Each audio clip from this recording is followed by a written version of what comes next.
Алматыда құрылтай сайлауында дауыс беру жалғасып жатыр. Таңертеңнен бері ел намысын халықаралық ареналарда қорғап жүрген белгілі спортшылар да өз таңдауын жасауда. Мәселен, Бостандық ауданындағы сайлау учаскелерінің біріне Париж Олимпиадасының күміс жүлдегері, спорттық гимнастикадан Азияның 3 дүркін чемпионы Нариман Құрбанов келіп дауыс берді.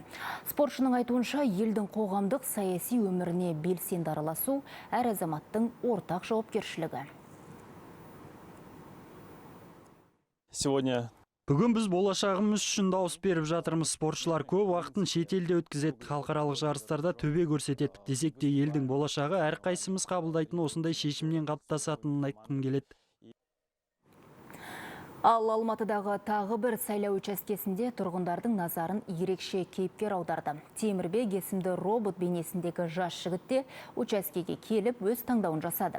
Темір адам кейпіндегі тұрғын саяси науқандағы әр азаматтың дауысы маңызды екенін айтады. Мен бүгін 23 тамыз өз таңдауымды жасауға келдім. Өз таңдауымды жасадым. Бұл бәріміз үшін өте маңызды сәт. Мен осы 2 сәтті өз көзіммен көргеніме өте қатты қуаныштымын. Барлықтарыңыз өз дауыстарыңызды беріңіздер, мен өз дауысымды бердім.